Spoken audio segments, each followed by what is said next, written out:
Რაღაც მომენტში მე პირდაპირ გეუბნებით რომ მე დავნებდი და აი მე არ შემიძლია, ანუ დავიღალი ისტერიკა მქონდა. მე როგორც გავიგე, ხშირად შენ კომენტარებენ რომ უკრაინიდან ჩამოგიყვანეს სპეციალურად აჭარის გასაფიარებლად. კი, მაგრამ ეს თემა რო განვავრცოთ აბა.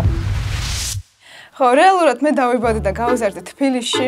უკრაინაში არც ვარ ნამყოფი, არც ერთხელ, არსად. შეყვარებული ყავს? საიდუმლოდ მინდოდა დატოვება, მაგრამ ძალიან ბევრს აინტერესებს. არა? ერთი წელი ვიყავით შეყვარებულები, მე გიორგი პარიზში ხლებთ ხოლმე. იცოდეთ? მე პირველი მივწერე Instagram-ზე. ამიტომ გოგოებო, ვიღაცა თუ მოგეწონებათ, არ მოგერიდოთ და მიწერეთ. მოგესალმებით მეგობრებო, ეს გადაცემა დიდი ქვიზია, მე კი გიორგი კოკაია ვარ. დღეს ჩვენი სტუმარია ვიქტორია მელნიჩუკა. როგორ ახარ? გამარჯობათ. ძალიან კარგად, მადლობა. დიდი მადლობა რომ გვესტუმრე. მადლობა რომ დამპატიჟეთ. სანამ უშუალოდ კითხვებზე გადავალთ, მე მინდა შენ თვითონვე მითხრა, როგორ დაახასიათებდი საკუთარ თავს. რთულია. ალბათ მიზანდასახული. მორცხვი. მორცხვი ხარ? კი. ვიდეოებში არ გეტყობა სხვა საკითხს. არ და ყველაფერი მრცხვენია. კი. ეხლა აქ რო ხარ მრცხვენია? ეხლა მრცხვენია. რატო? ალბათ არ ვალ მიჩვეული მაინც. არ ხარ მიჩვეული? კონტენტ კრეატორი რატო გადაწყვეტე მაშინ? შემიძლია ვთქვა, რომ ბავშვობის ოცნება იყო, სულ მინდოდა ინტერნეტში ბევრი ნახვები, ბევრი გამომწერები და სულ მომწონდა კამერის წინ რაღაცის ჩადი. ზოგადად კამერები მომწონდა ბავშვობიდან. ალბათ მაგიტო ბავშვობიდან ჯერ ფოტოგრაფიით ვიყავი დაკავებული და მე უკანა მხრიდან გადავდგი წინ ნავში. კამერის წინ გადახვედი, ხო? და რამდენი წელია ახლა რაც ამ საქმეს აკეთებს? კონტენტ კრეატორობით ვარ დაკავებული ალბათ 2-3 წელი. 2-3 წელი. განსაკუთრებით, ესე ვთქვათ, ფორიუს შეუყვარდი. ბოლო ნახევარი წელია, ხო? ხო, შემიძლია. იმიტომ რომ მე TikTok-ზე როდესაც შევდიოდი, შენი ვიდეოები მხდებოდა რა. თავიდან ვიფიქრე რომ მეთქი თქო ერთს რო უყურე, მე მეორე ამომიგდო ალგორითმა თქო, მაგრამ მე ჩემმა მეგობარმაც იგივე მითხრა რა. რეალურად დავუყალე ხალხი ჩემი ვიდეოებით. არა, კარგია, მე ყოველთვის მიმესალმები საქართველოს პირას და მის კუთხეებს და ძალიან მომწონს რომ ბათუმი ესე გამოყავი. ეხლა შემდეგი სადაპირების. საიდუმლოდ მინდოდა დატოვება, მაგრამ ძალიან ბევრს აინტერესებს და ვფიქრობ რთველი და შემოდგომა კახეთთან ასოცირდება, ამიტომ კახეთი და რთველი იქნება ჩემი ვიდეოებში. და რა მაინტერესებს, იცი, ანუ კონკრეტულად აჭარის ვლოგების გადაღება რატო გადაწყვეტე? წინა წელს ვხედავდი ძალიან ბევრ კონტენტს, რომელიც იპოსტებოდა ჰეშტეგით გამყევი აჭარაში. და მაინტერესა რა ხდება მეთქი, რაღაც კურსში არა ვარ და მივწერე ოფიციალურ გვერდს Visit Batumi, Visit აჭარა. მეთქი რა ხდება, მეც გამარკვიეთ, მეც მაინტერესებს და გავიგე რომ ტარდება პროექტი გამყევი აჭარაში, აჭარის ტურიზმის დეპარტამენტი დაარსა ეს პროექტი. ოღონდ წინა წელს ძალიან გვიან გავიგე ეს ინფორმაცია, ამიტომ ჩავერთი ამ პროექტში აგვისტოს შუა რიცხვებში, სადაც ამიტომ არანაირი შანსი არ მქონდა. დაგვიანებულ. ხო. ძალიან ცოტა ვიდეოც დავპოსტე წინა წელს, ამიტომ არანაირად არ იმოქმედა ჩემ პოპულარიზაციაზე, ასე ვთქვათ. და გადავწყვიტე რომ მეთქი 2025 წელს ეს იქნება დასაწყისიდან, როგორც კი დაიწყება ეს პროექტი, მე ვიქნები აჭარაში და ასე ვთქვათ, ვიქნები ამ პროექტის მონაწილე. და შენი აზრით როგორ ფიქრობ, გამოგივიდა? ვფიქრობ რომ კი, იმიტომ რომ ბოლო პოსტზე განსაკუთრებით ძალიან ბევრი მადლობის კომენტარი იყო.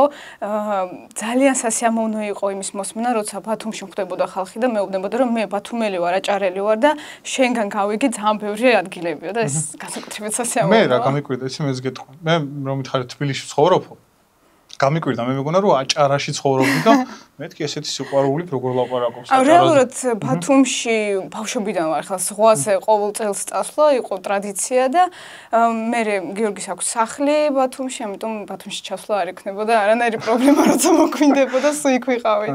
მე როგორც გავიგე, ხშირად შენ კომენტარებენ, რომ შენზე ამბობენ უბრალოდ რომ უკრაინიდან ჩამოგიყვანეს სპეციალურად აჭარის გასაფიარებლად. კი, მე რეალურად. ეს თემა რო განვავრცოთ აბა. ხო, რეალურად მე დავიბადე და გავიზარდე თბილისში. უკრაინაში არც ვარ ნამყოფი, არც ერთხელ, არსად. და რეალურად ვარ მესამე თაობა ვითომ უკრაინელების, რომელიც დაიბადა და გაიზარდა თბილისში. აჰა. ანუ ჩემი მშობლებიც და ჩემი მშობლების მშობლებიც აქ დაიბადნენ. ამიტომ ნუწერთ ხალხო არავის არ ჩამოუყვანე. ქართველი ვარ, თან აჭარელი. ძალიან კარგი. რომელ კუთხეში ან ქალაქში დაგხვდნენ ყველაზე თბილად? მოდი ხა აჭარაზე ვილაპარაკოთ, იმიტომ რომ შემიძლია ვთქვა, რომ მარტო აჭარა მაქვს ეგრე მოვლილი დეტალურად და თითქმის ყველგან რო ვიყავი, იმიტომ რომ საქართველოს კი მაქვს მოვლილი, კარობით ძალიან მიყვარს მოგზაურობა, მაგრამ აჭარა მოვიარე ყველა კუთხე. ხიხაძირი იყო განსაკუთრებით ჩემი აზრით, იმიტომ რომ წინა წელი გავიხსენოთ, წინა წელს მე არ ვიყავი ეგეთი ცნობილი, ისეთი რომ ვაიმე და ყველა მცნობდა მით უმეტეს აჭარაში და უბრალოდ დაგვაღამდა, დასარჩენი არსად არ გქონდა და ადამიანი ხიხაძირში სახლი ხეზე უეჭოდ გეცოდინებათ ჩემ ვიდეოებიდან, ადამიანი უბრალოდ შეგვაფარა და 2 დღე იქ დავრჩით. აჰა, ანუ დაგიტოვოთ? კი, კი. კარგია. განუსასყიდლოდ. განუსასყიდლოდ. კი. ქართველები რო სტუმარს მიდლობით გამოვირჩევით, ეს არა ახალი ამბავი და აი ამის თქმა მინდოდა ზუსტად რომ აჭარაში ყველაზე კარგად ვიგრძენი რას ნიშნავს ქართული სტუმართმოყვარეობა. ძალიან კარგი მოსასმენი. კი. ჩვენს ქვეყანას გაუმარჯოს საქართველოს. გაუმარჯოს. ენის ბარიერის გამო ხშირად გაბუნინგებენ? კი. როგორ მოქმედი შენზე? ეხლა აღარ მოქმედებს, მაგრამ დასაწყისიდან ძალიან მოქმედებდა. ისე ხალხს გონია, ვისაც არ აქვს შეხება. ადამიანები, რომლებიც ჩანან ეკრანზე, იმათზე არაფერი არ მოქმედებს. არა და მე ვფიქრობ, რომ ძალიან მოქმედებს, სანამ ამას შეეჩვევი. ჩვენც იგივე ხალხი ვართ. თუ ქონია რომ აუ ვაფშე გავანები ამას თავს. კი, დასაწყისიდან შემიძლია ვთქვა, რომ აი ეგრე სულ არ დამიპოსტავს ვიდეოები და არ დამიდია ბევრი ვიდეოები მაგის გამო, იმიტომ რომ ვაიმე და ამაზე რა სიტყვიან, ვაიმე და ეს ვერ ვეტყვი, ვაიმე და იქ გავიჭედე და ასე შემდეგ და მე როგორ გადავახი? ალბათ მონდომება და ეს მიზანი, რომ მე მინდა ამ პროექტის მოგება. მოსასმენი. შენი აზრით როგორი კონტენტი მოსწონს ყველაზე მეტად ქართველ მაყურებელს? ჭამა, ხო? კი. და რისი ჭამა? ყველაფრის. უფრო ქართული სამზარეულო თუ რაც უფრო უცნაურია კერძი? ის როგორ ქართული სამზარეულო განსაკუთრებით მოსწონთ და იქნება დადებითი კომენტარები. ანუ დაგილაიქებენ მარტო იმის გამო, რომ ხინკალს და ხაჭაპურს ჭამ. მაგრამ უფრო აინტერესებს უცნაური რაღაცეები. ხო, უცნაური კერძი. ყველაზე ისე კერძის კონტენტი როცა გქონია. კი. ყველაზე დიდი ნახვა რომ მოსქონდა ქართულ სამზარეულოს. ზღვის პროდუქტები. ზღვის პროდუქტები? როგორ მოგწონს ზღვის პროდუქტები? გიждდება ჩემი ერთ-ერთი საყვარელი, ხო, როგორც კერძი და ჩემი აზრით, სანამ გამომყევი აჭარის პროექტის ასოციაცია მქონდა, ანუ ჩემთან, მე ვიყავი აჭამის კონტენტის კრეატორი, ასე ვთქვათ, და ზღვის პროდუქტები, სადაც აინტერესებდა ხალხს, სად უნდა ეჭამათ, ჩემთან შემოდიოდნენ, კი. უნდა მეინახა მეც, იმიტომ რომ ჩვენ სამეგობრო ახლა რომში ვიყავით და მან მოგვიტანეს, უბრალოდ პოზიტანოში მოგვიტანეს თევზის, ესე ვთქვათ, ცოცხალი იყო ყველაფერი. ხო. და როდესაც მივირთვით, მე ნერვიულობდით რა. რეალურად ნერვიულობდი. ცოცხალი თევზის ჭამა და ან ისეთი იყო, უცნაური იყო ჩემთვის ქართველისთვის, იმიტომ რომ მოხარშული ხინკალი ჩემთვის საუკეთესოა და ცოცხალ თევზს რატომ აჭამ? ხო და აი ზუსტად ცოცხალი რაღაცეების გასასინჯად ვოცნებ აზიაში ვიმოგზაურო, რომ იქ რაღაცები გავსინჯო და კონტენტიც ძალიან საინტერესო გამოვა. ქვეყნის გარეთ ფიქრობ, სადმე რო გადაიღო კონტენტი ეს ფართო მასშტაბიანი როგორც კი, აუცილებლად. ბევრს არ ეცოდინებ, მაგრამ რეალურად აჭარამდე მე ვიღებდი სამოგზაურო კონტენტს, ძალიან ბევრი საინტერესო ევროპის ქვეყანა ვაჩვენე, მაქვს მიდევს კიდევაც ეს ვიდეოები, მაგრამ ანუ არ მქონდა ამ ხელა აუდიტორია. და რეალურად ხვდები, რომ ყველას გვიყვარს ახლა მოგზაურობა, ყველას აინტერესებს, მით უმეტეს ახლა საქართველოსთვის, ჩემი აზრით ძალიან ხელმისაწვდომი გახდა მოგზაურობა. ძალიან ბევრ ევროპის ქვეყანაში ხარ ნამყოფი, როგორც შენ თვითონ თქვი და საქართველოს რო შევადაროთ. მე მაგალითად მქონდა რომ ჩვენი ქუჩები უფრო მოწესრიგებულია, ვიდრე ძალიან ბევრი ევროპული ქვეყნის მთავარი დედაქალაქი. კი, კი, ახლა რუსთაველზე გაისერნო ძალიან სისუფთავეა და მაგაზე ანუ არასოდეს და სადაც ყოფილვარ თითქმის ყველგან მსგავსი ის მაქვს შეხედულება მაქვს, იცი? იცი როგორ ალბათ მოგზაურობის დროს სისუფთავეზე მე არ ვიყურებ, ხო, უფრო გარემოს ვამჩნევ და ხალხის დამოკიდებულებას. და ყველაზე ქართული რომელი იყო შენი აზრით, აი სადაც იყავ? ქართული დამოკიდებულება ეს ურთიერთობა სადმე იგრძენი? ვენაში. ვენაში, ხო? კი, კი, აი იქ იგივენაირად გიყურებენ. როგორც საქართველოში. საქართველოში. საინტერესოა. და მე რა მაინტერესებს, იცი? როგორ ფიქრობ, შენს ვიდეოებს ინტერესის გამო უყურებენ თუ შენი გარეგნობის გამო? ჩემი ლაპარაკის გამო. ხო? პირდაპირ მწერენ მაგის, ანუ რომ თუ შენ გამართულ ქართულს ისწავლი, აღარ გიყურებენ. ხო და საქართველოში თუ დაიბადე და გაიზარდე როგორ სამყაროს ხო ოჯახში ესე საუბრობდით და იქიდან გამომდინარე ოჯახში ვლაპარაკობთ რუსულად, რუსული სკოლა მაქვს დამთავრებული და ქართული დავიწყე სწავლა, ლაპარაკი, ანუ მესმოდა ბავშვობიდან ყველაფერი, ეხლა ბაბუასთან ვლაპარაკობდი ქართულად, ჩვეულებრივად, მაგრამ მე რო დამიწყო ქართულად მელაპარაკა, ეს იყო სკოლის დამთავრების მერე, როცა სამსახურში გავედი. რომ მიწევდა უკვე. მიწევდა უკვე საუბარი, ხო? ალბათ ბევრი თაყვანისმცემელი გყავს, ხო? არც ისე. არა? ყველაზე უცნაური კომპლიმენტი რა მიგიღე? ვაიმე, არ ვიცი. არ გახსენდება პირველი უცებ. არა. ერთ აინტერესებდა ძალიან ჩემი სიმაღლე, აი მარტო მაგაზე წერდა, ერთ-ერთი ეს გამახსენდა ეხლა, ხო, რამდენი ხარ სიმაღლეში ეს მომწერე? და მე მიწერე? არა. ჰეითერებს ასე თქოთ. რატომ? ანუ რა დაგიშავეთ? ძალიან დაიღალე, ხო? იცი როგორ დავიღალე, არა, უბრალოდ ყველაფრის ხო ახსნა სჭირდება. აი, რატომ მიწერ ცუდ კომენტარს? ანუ მე ხო პირადად შენ არაფერი არ დამიშავებია, არც არავის არ დამიშავებია, ხო? რატომ უნდა დაწერო ვიღაცას რაღაც ცუდი კომენტარი? ხო, ალბათ მე ერთ ახსნას პოვებ მან, ესე ვთქვათ, რომ დაბოღმილები არიან ეს ადამიანები, რითი არ ვიცი. ხო, აი ესეც რატომ? ხო და რატომ? მე რა შუაში. ხო, ძალიან ბევრი ცუდი კომენტარი მეც მქონია სამწუხაროდ TikTok-ზე. ჩაცმულობის გამო. ეს ცალკე თემაა. საუბრის გამო, აი რატო? კი. თუ მოგწონს, გვიყურე, თუ არ მოგწონს, შეგიძლია ასკრო. შენ თვითონაც ახსენე მოგზაურობის კონტენტს იღებდი სანამ ესე ბათუმის ვიდეოების გადაღებას დაიწყებდი და მე რა მაინტერესებს ისი მართლა გიყვარს შენ ეს მოგზაურობა ეს ძალიან თუ ფინანსური მხარდაჭერა ამან დიდი და ესე ვთქვათ შენთვის არის შემოსავლის წყარო. აქამდე არანაირი შემოსავლის წყარო არ მქონდა, ანუ მოგზაურობიდან. ეს იყო ჩემი მოგზაურობა და უბრალოდ მე მინდოდა გამიზერებინა ჩემი გამოცდილება სხვას, იმიტომ რომ მე თვითონ როცა სამოგზაუროდ მივდივარ, მოგზაურობამდე სადღაც ერთი კვირა ვემზადები და ამოვიწერ ყველანაირ საინტერესო ადგილებს, სად უნდა წავიდე, რა უნდა ვჭამო, სად უნდა ვჭამო და ასე შემდეგ. და რაც უფრო მაქსიმალურად უცნაური რაღაც ადგილებს ვიცი ხელმძღვანელობ ხომ ეს, როცა დღის წესრიგს ადგენ ესე ვთქვათ, სადაც რო ჩახვალ. მე რა ინტერნეტში ხვის გამოცდილებით ზუსტად, ხო. მე ChatGPT-ს ვეკითხები ხო.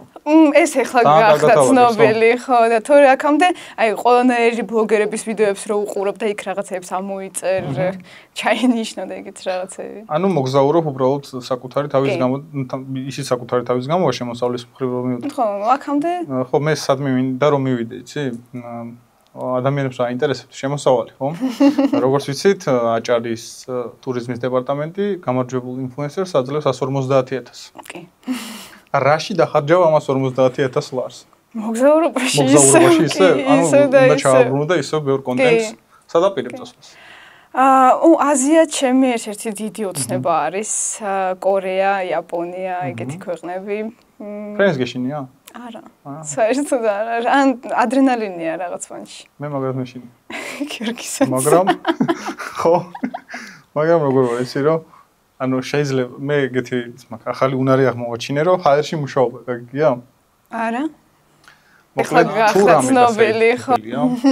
და ჩემ ედიტორს მაშინ ვასვენებ, როდესაც მე დავფრინე. იმიტომ რომ ჰაერში ვაედიტებ და ვეღარ ვგზნობ. აფრინეთ უფრო ხშირად. ჰაერში ვეღარ ვგზნობ, ანუ ვეღარ გადამ. საქმით რო ხარ დაკავებული. ტურბულენტურ ზონაში რო შევდივარ, მაშინ ვგზნობ მარტო. ხო. მე რატომ მეშინია დღემდე ვხვდები. მე ძილს გირჩევდი, ძილის წამალედალი. ვერა. არა, არ შველის, არ მოქმედი. მაშინ ხო. მაშინ აფრინეთ ხშირად და დაისვენეთ თქვენ. ხო, მე ვფიქრობ, რომ ფრენა თან ადამიანს წონის კლებაში ხელს. ხო, წესით წყალს კარგავ და მაგრამ ეს არის მარტო ისეთი ვიზუალური. ანუ ნერვულობის მხარეს კი, მაგრამ ყველა ხო არ ნერვიულობს. ხო, ყველა არა, ჩემს საკუთარ გამოცდილებას. მარტო მოგზაურობას აპირებ, მაგას 50.000-ით? არა, კიდე იქნება რაღაცები, მაგრამ მაგას საიდუმლოდ გატოვებ. ანუ გიყვარს საიდუმლო. ეს საიდუმლო კონტენტი იქნება, მაგრამ საინტერესო. და ხა ჯამში ამდენ გამომწერი ყავს. ესე იგი Facebook-ზე 170.000, YouTube-ზე 30.000-მდე სადღაც, TikTok-ზე 140-მდე სადღაც ეგრე და Instagram-ში 42, მე მგონი, ხო. ბუსტი არ გამოიყენები არასდროს? არა, არა. ძალიან კარგი. ბუსტი თუ გამოიყენებთ, გვერდი მოკვდა ჩათვალეთ. ხო. კი. მე მომწონს, რომ მიყვარს, როდესაც ნამდვილია ციფრები რა. იმიტომ რომ ძალიან ბევრი შემოხვედრია ინფლუენსერი, რომელიც როცა ბუსტს იყენებ, თან ვერც ხვდები რა აინტერესებს შენ აუდიტორიას, ანუ ვერ გააკეთებ research-ს, რომ აი რა უნდა შეცვალო შენ კონტენტში, რა უნდა დაამატო, რა უნდა ამოაკლო პირიქით და ეგრეთ ჩვეულებრივად ხედავ ნამდვილ რეაქციებს და ანალიტიკას. მაყურებელს რომ მოусმინე. იქიდან გამომდინარე რამე გადაგიღია მე რა? კი, სხვათა შორის აჭარაში ძალიან მიყვარდა ეგეთი ვიდეოს დადება, რომ აი მე აქ მოვდივარ და რას მირჩევთ, რისი გადაღება, რა ადგილის და ასე შემდეგ და კი იყო ეგეთი რამოდენიმე ადგილი, ჩანჩქერი, ტბა და ასე შემდეგ და ბევრს მოეწონათ კიდევაც და ანუ გამიკვირდა რომ თუ კომენტარებში მიწერდნენ რომ ეს გადაიღეო, ერთდროულად ბევრს არის იცოდა ამ ადგილის შესახებ. ხო, არის ძალიან ბევრი ადგილი საქართველოში, რომელიც ჩვენ არ ვიცით და ძალიან ლამაზი. კი. ფოტოში ხარ ნამყოფი? ვარ. ხო. კი. მე ვარ ფოთელი რა. და ყველგან ვცდილობ რომ ფოთი ესე ვთქვათ წინა ფლანგზე წამოვწი და რა მოგეწონა ყველაზე მეტად? ანუ ქალაქში ხედავთ ეგრე არ ვარ, პორტში ვიყავი მარტო. მანქანა გამოიყვანეთ. ო რა ცუდი. აუ, რამდენი კარგი ადგილები. მაგრამ მელოდებიან ფოტოში სხვათა შორის. ძალიან ბევრი ვიდეო დავინახე შენი ფოტოში. ეს იგი ფოტი მელოდეთ. ძალიან მაგარი ადგილია. ძალიან ბევრი ისეთი რაღაც შეიძლება გადაიღო. რო შენ თვითონაც არ ვერ დაიჯერებ რომ საქართველოში. ვიცი ადგილი ამაზონის, ხო, აი იქ მელოდებიან სხვათა შორის და დაიგეგმება იქაც გადაიღებ აუცილებლად. ძალიან კარგი წარმატებებს გისურვებ და თუ რამე დაგჭირდებათ ფუთში, შეგიძლიათ შეგვეხმიანოთ. მადლობა. შენ თქვი რომ ძალიან ბევრი თაყვანისმცემელი არ გამოჩენილა ამ პერიოდში. მე მაინც დაგისვა კითხოს. იმიტომ რომ ძალიან ბევრი მამაკაცი ვიყურებს YouTube-ის ანალიტიკით. შეყვარებული ყავს? ქმარი მყავს. ქმარი ყავს? ანუ გიორგი მეუღლეა? ჩემი ქმარია, კი. იცოდეთ? სხვათა შორის ვერ მარიცოდა, იმიტომ რომ არსად არ ვაჩინდა, არ ვლაპარაკობ მაგაზე და რა ვიცი ციფრებს უხდები ხო? ანუ სადღაც თუ იყო თემა, ეხლა ბოლო ვიდეოში მაგალითად ქორწილში მივდიოდი და ვემზადებოდი, ვთქვი რომ მივდივართ ჩემი ქმრის ნათესავ ქორწილში, მაგრამ აი იქ იყო ყველაზე დიდი შოკი. ეხლა პროექტის დაუჯახებული და ხარ? მესამე წელი ხო. ხო და რას არაპატია ბარაზოს საყვარელ ადამიანს მაშინ? ხალხს. ხალხს. მარტივია. რაღაც დიდ სველოდებოდ. მეთქი 15 წამი მაინც ისაუბრებს. ელემენტარული. ხო, მეგობარზეც მაქვს საუბარი მარტო მეუღლეზე არა. მეგობარზეც იგივე. მეგობარსაც აქვს, ხო? ხოთა შორს ძალიან რთული ადამიანია მეგობრობაში. რთული ხარ? კი. რაში გამოიხატება ეს რთული? ერთ რაღაცა თუ მეწყინებო, მაგაზე მორჩი მეგობრობა. მარტივად გწყინს? კი. ანუ ძალიან ბევრი მეგობარი დაგიკარგავს. კი. შემიძლია ვთქვა, რომ არც ბევრი არ მყავს. არც ბევრი არ გყავს? აჰა. მე შენი კლასელის კომენტარი შემხვდა შეხოთაშორის. ჩემი კლასელია ქართველია. მართლა ხო? ძალიან ბევრი ლაიქი ხო. ხო. ჩვენთან როგორ არის ისი რაღაცას როდესაც იტყვიან, მე ჩვენ გვიყვარს ამ ყველაფრის გაშლა. ასე ვთქვი. შენ რო თქვი რომ დაუჯახებული ვარო, მე მაინტერესებს აი როგორ როდის გაიცანი შენი მეუღლე, სად და რატომ და რანაირად მოხდა ეს ყველაფერი? ეს საინტერესოა, იმიტომ რომ ქართულ გოგოებისთვის განსაკუთრებით იქნება საინტერესო. მე პირველი მივწერე Instagram-ზე. ამიტომ გოგოებო, ვიღაცა თუ მოგეწონებათ, არ მოგერიდოთ და მიწერეთ პირდაპირ. ხო და ჩემი პირველი მესიჯიდან დაიწყო ჩვენი მესიჯობა, ასე ვთქვათ. მე შევხვდით ბორჯომში. მეც ვისმენებდი ბორჯომში, გიორგის იქ სახლი აქვს, ამიტომ ბორჯომი გახდა ჩვენი სიყვარულის ადგილი. და საინტერესო ის არის, რომ ჩვენი ურთიერთობის დასაწყისიდან ჩვენ გვიკავშირდება გადაღება. იმიტომ რომ მე ერთდროული დასვენების დროს აჭარაში სხვათა შორის ჩვენ გადავიღეთ ჩვენი პირველი ვიდეო. კლიპისავით რაღაცა გამოვიდა, მაგრამ აი იქიდან დაიწყო ჩვენი ერთად მუშაობა გადაღებაზე. ანუ ძალიან კარგი დუეტი ხარ, იმიტომ რომ ქალბატონებს უყვართ კარგი ფოტოები, სავარაუდოდ მეუღლე გიღეთ ფოტოებს, ხო? კი, საოცნებო ქმარი ყავს, იმიტომ რომ ვიდეოს სურათებს ვიღებს. კლიენტ კონტენტს თქვენ მეუღლე იღებდა? კი, და გიორგი რო არა, არც ერთი ვიდეო არ გამოვიდოდა, იმიტომ რომ სრულიად რთულ სამუშაოს გიორგი აკეთებდა, მიიღებდა, ამონტაჟებდა, სცენარსაც წერდა. ამიტომ ყოჩახ გიორგი. ძალიან კარგი ხარისხი იყო, მე როგორც ვიდეო გადამღებიც ძალიან მომწონდა, იმიტომ რომ რაღაცა არ იყო მარტივი. კი, და მე შემიძლია ვთქვა, რომ გიორგი რო არა, მე მაგ პროექტს ბოლომდე ვერ გავცლებდი. იმიტომ რომ ძალიან რთულია დღეში 7-8 ვიდეოს განთავსება და იმისთვის რომ დღეს და ხვალ გქონდეს კონტენტი, ანუ შენ ყოველ დღე უნდა იღო, თან ავტომატურად ამონტაჟებდე მაგ ყველაფერს. და რაღაც მომენტში მე პირდაპირ გეუბნებით, რომ მე დავნებდი და აი მე არ შემიძლია, ანუ დავიღალ ისტერიკა მქონდა. და გიორგი რო არა, მე ვეღარ გავაგზავნებდი, მე ვეღარ ჩავდგებოდი იმ რეჟიმში. და ერთად გამოჩენაზე თუ გიფიქრეთ ვიდეოებში? მე მინდა გიორგის არ უნდა ჯერ არა, მაგრამ გიორგის ცალკე აქვს გამოჩენილი ის TikTok-ზე შეიძლება იცნობდეთ კიდევაც. რას აკეთებს? რემონტები და ეგეთ რაღაცები, ვისაც აინტერესებს, გიორგის აქვს ცალკე გვერდი მათემატიკაზე, დიზაინი და რემონტი. შეიძლება და რეკლამა. ხო, აპარტ თბილისი შემოდით. ჩემი ქმარია. პირველი მე მივწერე ვახსენე და ეგ ქართულ რეალობაში ესე ვთქვათ არ არის მარტივი ამბავი. ხო. და პირველი რა მიწერე? ტატუ აქვს გიორგის და ვკითხე რას ნიშნავს ეს რაღაც სხვა ენაზე უწერია. რამდენი წლის იყავი მაშინ?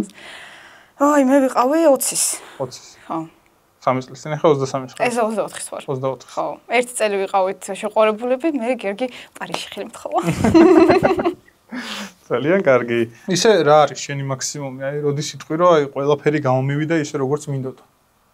ვერასოდეს ვერ იტყვი. ვერასოდეს ვერ იტყვი? ხო. რაღაცას მივაღწევ, მე უფრო მეტი მინდა. ესე ერთი რაღაცას დაკმაყოფილება არ გინდა ესე. ხო. და გარდა გადაღებისა კიდე რა საქმეა? ანუ კონტენტ კრეატორობამდე რა საკეთებდი? ფოტოგრაფი ვიყავი. ფოტოგრაფი იყავი, რას იღებდი ხოლმე? ქორწილები, ნათლობა, დაბადების დღე. მე ვიდეოს ვიღებდი. ხო, მე ფოტოებს. ძალიან დამღლელია ესე რა. აუ, კი. და სამწუხაროდ არ ფასდება საკმარისად. არ ფასდება საკმარისად. აჰა. ხო, ეგრე არ მიფიქრია ეს ხოთა შორის. რამდენი ქორწილი გადაგიღია? სადღაც 100-მდე ალბათ იქნება. 100-მდე? ხო. აუ, შენ ძალიან ბევრი გიმუშავე. და სად მიხვდი რომ აი აღარ მინდა. თავიდან თავს ვანებებ ამ ყველაფერს. მე მქონდა ეგეთი პირობები გადაღების, რომ ვიღებდი არა შეზღუდული რაოდენობის სურათებს ვიღებდი და ვაედიტებდი მე არა შეზღუდულ რაოდენობას. ანუ მე ვსხდნიდი მაგ ჩემ შავ მასალას და ყველაფერი რაც მომწონდა და რაც კარგი კადრი იყო, მე მაგ ყველაფერს ვამონტაჟებდი და ვამუშავებდი ფერების კორექცია და ასე შემდეგ. და ეხლა წარმოიდგინე ერთ ქორწილიდან როცა შენ აგზავნი 5000 სურათს, დამუშავებულს ძალიან ბევრი. და ანუ მაგაში გადაგიხადე სადღაც 1000 ლარი. ძალიან ცოტა. მე მაინტერესებს აჭარის ესე ვთქვათ კონტენტში. ვინ იყო შენი კონკურენტი, ვის აღიქვავდი? ალბათ კონკურენტად არავის არ აღიქვავდი. ეს იყვნენ ჩემი კოლეგები, იმიტომ რომ იგივე საქმეს აკეთებდნენ, როგორც მე ვაკეთებდი. აქ ანუ ამ პროექტის მთავარი მიზანი იყო, რომ გაგვიპეარებინა მაქსიმალურად ტურისტული ადგილები მთლიან აჭარაში. ნუ ახლა კონკურენტი ჩემ თავი მე ვიყავ, ჩემ საკუთარი თავი კონკურენტი იყავი? მე როქენ დაამარცხე? მე ვიბრძოდი ჩემ თავთან, ანუ წოლა და ზაგრაობა გირჩევნია ზღვაზე თუ კონტენტის გადაღება. ცოტა უცნაური კითხვა მაქვს ესე. ყველაზე მეტად რისი გშურს? ის ხალხი რომელიც შეგიძლია დილაობით ადრე ადგომა. დილაობით ადრე ადგომა, ვისაც შეუძლია? რომელზე იწყება ხოლმე შენი დილა? თუ გადაღება არ არის? 12. გადაღება რომ იყოს მაინც? არა, გადაღება რო არის უფრო ადრე. მე ვერაფერს ვერ მოვასწრებ. და დილით ცოტ ხასიათზე ხარ ხოლმე? სადღაც 1 საათი მჭირდება იმისთვის, რომ გამოვფხიზლდე, ავსკროლო ყველაფერი, ყველა სტორი ვნახო, ყველა კომენტარი წავიკითხო, რაც დამიწერეს. და მე უკვე შემიძლია დავიწყო ჩემი დღე. მე შენ რიცხვები რაც ვნახე. კიდე ერთხელ გამოვიდი, იმიტომ რომ ძალიან კარგი რიცხვები იყო. ჯამში რა რიცხვზეა საუბარი? თუ პროექტზე ვილაპარაკოთ, ანუ რის მიხედვით იქნება გამოვლენებული, გამარჯვებული, წვდომის მიხედვით, ჩვენ შევაგროვეთ 202 მილიონი202 წვდომა. მილიონი? კი. და რეალურად რამდენი იყო? დრო? 75 დღე, 2 თვე ნახევარი. 2 თვე ნახევარში 202 მილიონი. ხო. ძალიან კარგი. და რეალურად 300 მილიონზე მეტი ნახვა არის. ანუ ახლა წვდომა უფრო ნაკლებია სულ ნახვებზე. ანუ ჯამში ეს ყველა პლატფორმა ალბათ, ხო? კი, 4 პლატფორმა. და შენი აზრით, შენი ცხოვრება რომელი სიმღერაა? აი მე. უკრაინული სიმღერა რო არის, ვერკა სერдечко всё будет хорошо. შეგიძლია წაიმღერო? Хорошо, всё будет хорошо. ვცდილობ სულ რაღაცებზე არ ვიფიქრო და თვალები დავხუჭო და უბრალოდ ვარდისფერი სათვალე გავიკეთე და ეგრევე. რთულია ისე ეგრე ცხოვრება? კი, რა თქმა უნდა, იმიტომ რომ რეალურად ირგვლივ ძალიან ბევრი სული რაღაცები ხდება. ხო, ძალიან ბევრი რაღაც ხდება, მაგრამ ჩვენ ადამიანებმა უნდა მოვერიოთ ესე ვთქვათ. ანუ იცი როგორ ეგრე ვარდისფერი სათვალის იქით თუ სათვალით ვერ შეხედავ, ძალიან დიდ დეპრესიაში ჩავარდები და ანუ ხალისი აღარ გიქნება უბრალოდ ცხოვრების მერე. და შენი აზრით რას ფიქრობ მე აი სავარაუდოდ ხა შემაინც კომენტარებსთან ბრუნდებით მაგ ადამიანების მიზანი რა არის? რო დაჩაგრონ ეგრე რო აღარ გადაიღო. ხო, დაგაბულინგონ და აღარ გადაიღო. თუ ეგრე ყველა დააბულინგეს და ყველა არ გადაიღო, რას უყურებ? ეს მაქვს ეს კითხვა ზუსტად. ანუ ვიღაცამ წერდა რომ წადი უკრაინაშიო, ანუ რეალურად უკრაინაში არც ვარ ნაყოფის, უნდა წავიდე, მაგრამ კაი, წავა უკრაინაში და აი კაი, აჭარაზე ვინ გადაიღებს კონტენტს? მივდივარ კახეთში, ვინ გადაიღებს კახეთზე კონტენტს? რა თქმა უნდა. კარგია, ეგეთი შემართება ძალიან კარგია და ყველას დამწყებ. ძალიან ბევრი ახალგაზრდა გვიყურებს ჩვენ და ძალიან ბევრს აქვს სურვილი რომ მსგავსი რაღაცები გააკეთოს, მაგრამ ეგ კომპლექსები მე მათაც უშლით ხელს, ამიტომ მეგობრებო დაიგეთ. არ გაჩერდეთ, გადაიღეთ ბევრი. და რა თქმა უნდა, პირველ თავარი არის რომ გადადგა ნაბიჯი და დაიწყო და მე უკვე შენ თვითონაც მიხვდები, რომ ყველაფერი კარგად გამოგდის და ანუ უნდა დაიმახსოვროთ, რომ ცუდი კომენტარებთან ერთად ერთდროულად იქნება კარგი კომენტარები და რეალურად ცოტა რაღაცა დრო დაელოდეთ, ანუ გადალახეთ ცუდი კომენტარები და მე უფრო კარგი კომენტარები იქნება მეტი. კი ბატონო. მე მაინტერესებს სამომავლო გეგმები რა გაქვს რა. ანუ TikTok-ზე გავიგეთ. რომ ესე წარმატებული ხარ, რა არის შემდეგი ნაბიჯები? ნუ ეხლა TikTok-ზე ორ თვეში შევაგროვე 100,000. Instagram-იც გამეზარდა საკმაოდ და ვფიქრობთ, რომ უკვე YouTuber-ების ოჯახში შევიდე. თან ეხლა აჭარაზე პირველი YouTube ვიდეო დავდე, რომელიც სულ რაღაც 10 წუთიანი იყო და ორ კვირაში შეაგროვა 50,000. შვენიერია. ხო, გადავიღეთ ტბიყელის ტბაზე, რომელიც ხოთაშორის არც ერთი ვიდეო, ანუ როგორ მივიდეთ, რა არის, ზოგადად ეს ტბა და ასე შემდეგ არ შემხვედრი არსად, ანუ შემიძლია ვთქვა, რომ პირველი კონტენტი დავდე მაგ ტბაზე და ვფიქრობ, რომ გამომივა YouTube-ზეც. როგორ ხარ YouTube-ზე რომ გამოგიწეროს ჩემო? იგივენაირად, სადაც ყველგან ნახავთ ვიქტორია მელნიჩი, ყველგან ეგრე ვარ, ყველა პლატფორმაზე. გამოიწერეთ, მაშინ ჩვენი წარმატებული მეგობარი ესე ვთქვათ. ბოლოში რო გავიდეთ, ძალიან საინტერესო ინტერვიუ იყო ჩემი აზრით. ძალიან კარგი სტუმრობა ესე ვთქვათ და ჩვენ გვაქვს ბოლოს ესეთი რუბრიკა, top 5. მე მაინტერესებს შენი top 5 საქართველოს რეგიონი. რაჭა. იმიტომ რაჭველი რაჭა? პირველი. პირველი ადგილი რაჭა. იმიტომ რაჭველი ვარ, კი, ნახევრად რაჭველი ვარ. აჭარა. იმიტომ ძალიან შემიყვარდა, არ მეგონა რომ აჭარა, ანუ კი, პოპულაცია ხდება რომ 4 სეზონის კურორტია, რეალურად კი. ვიყავი ზამთარშიც გოდერძიზე, ზაფხულშიც. კარგი, გოდერძი მე არ ვარ მანდ. ვაიმე, სასწაული. შემიძლია ვთქვა რომ ერთ-ერთი საუკეთესო სათხილამურო ტრასებია და აი მართლა ისიამოვნებთ. მერე არის კახეთი, იმიტომ რომ რთველი და ეს თვითონ პროცედურები და ყველაფერი ძალიან მაგარია. სვანეთი ალბათ ძალიან მაინტერესებს, სვანეთში ვარ ხოთაშორის ნამყოფი. დესად. სამეგრელოში ვარ ნამყოფი, ხო, კარვებით თან და ძალიან ლამაზი ბუნებაა. სამეგრელოში კერძო სად იყავ? აუ, არ ვიცი, ძალიან ბავშვობაში ვიყავი, რაღაც ხო 13-14 წლის ვიყავი, კარვებით ვისვენებდით იქ ოჯახთან ერთად და ეხლაც მახსოვს მანქანით როგორც მივდივარ და აი აქ არის საუკეთესო ჩემი აზრით ხედები იშლებოდა მანქანიდან, ეხლაც მახსოვს ეს. ძალიან კარგი. დიდი მადლობა. როგორც თუმცა დღეს საინტერესო ინტერვიუსთვის მე ძალიან ბევრ წარმატებას გისურვებ. ძალიან დიდი მადლობა. და წინ და წინ ყოველთვის. მადლობა. წარმატებები. რეალურად კი. ვიყავი ზამთარშიც გოდერძიზე, ზაფხულშიც. კარგი, გოდერძი მე არ ვარ მანდ. ვაიმე, სასწაული. შემიძლია ვთქვა რომ ერთ-ერთი საუკეთესო სათხილამურო ტრასებია და აი მართლა ისიამოვნებთ. მერე არის კახეთი, იმიტომ რომ რთველი და ეს თვითონ პროცედურები და ყველაფერი ძალიან მაგარია. სვანეთი ალბათ ძალიან მაინტერესებს, სვანეთში ვარ ხოთაშორის ნამყოფი. დესად. სამეგრელოში ვარ ნამყოფი, ხო, კარვებით თან და ძალიან ლამაზი ბუნებაა. სამეგრელოში კერძო სად იყავ? აუ არ ვიცი, ძალიან ბავშვობაში ვიყავი, რაღაც ხო 13-14 წლის ვიყავი, კარვებით ვისვენებდით იქ ოჯახთან ერთად და ეხლაც მახსოვს მანქანით როგორც მივდივარ და აი აქ არის საუკეთესო ჩემი აზრით ხედები იშლებოდა მანქანიდან, ეხლაც მახსოვს ეს. ძალიან კარგი. დიდი მადლობა. როგორც თქვა დღეს საინტერესო ინტერვიუსთვის. მე ძალიან ბევრ წარმატებას გისურვებ. ძალიან დიდი მადლობა. და წინ და წინ ყოველთვის. მადლობა. წარმატებებს.